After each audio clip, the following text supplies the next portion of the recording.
There once was a British sports car which cost £5,000 in the 60s and now sells for nearly £200,000. A car that could scorch from 0 to 100 miles an hour and brake to a standstill in less than 14 seconds. The stuff of legends. A giant killer. The meanest, baddest, rudest, most evil sports car ever. The AC COBRA.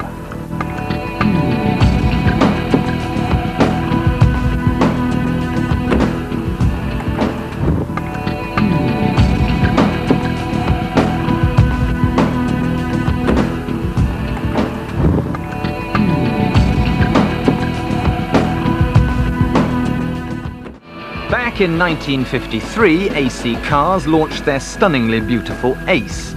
Pretty but not that powerful, it took a smooth-talking Texan called Carroll Shelby to shoehorn a series of V8 engines into the Ace, turning it into the legendary COBRA. But this was no hot rod built in a back alley.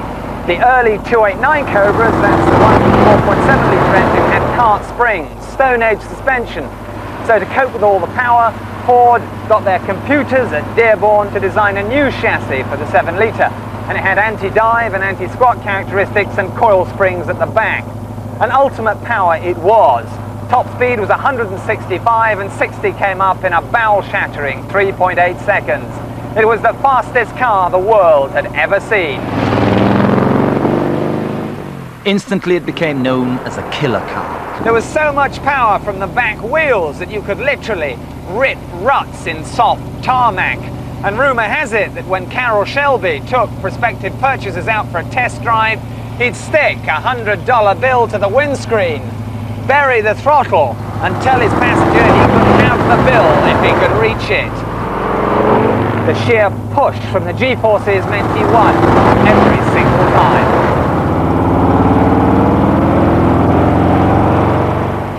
Traditionally hand-fettled with bodies painstakingly beaten out of aluminium. So why is this one legend that refuses to be forgotten? It's a primeval sports car. It's one of the most blood-curdling cars that's ever been made, and I don't think anything else has ever been made like it since. You think you've tamed them, you abuse them once, and they bite you back. You have it facing the other way round. You never ever tame a 450 horsepower car that weighs 1 ton. Because the COBRA's natural habitat was the racetrack, many were written off and destroyed. Tested by John Bolster, the motoring journalist for the magazine Autosport, back in 1967, where he recorded such Olympian performance times that it made the Guinness Book of Records as the fastest accelerating production car in the world. So does the COBRA really deserve its reputation as the most dangerous car ever? Yes and no. Around town, it's a sleepy, grouchy old car. But once you press that pedal, its character changes into something that should be fired from a rocket silo.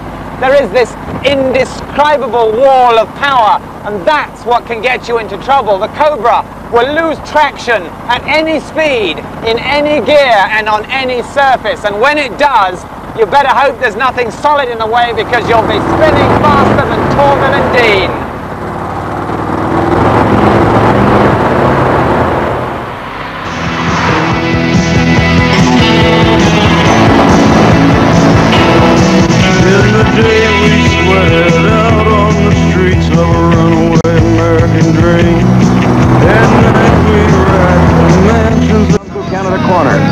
Having passed Weeskoff to take second.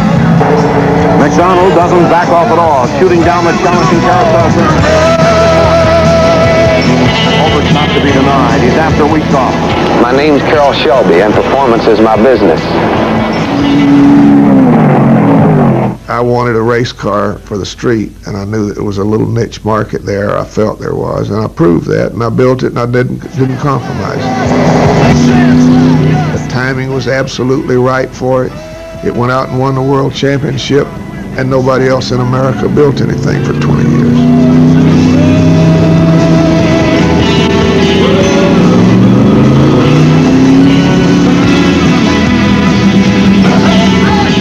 It was a simple, if brutal, idea. Take one chaste, pretty, tweedy British sports car, ship it to America, stuff in an engine the size of a Rhino, a cast iron V8, light the blue touch paper, and stand well clear.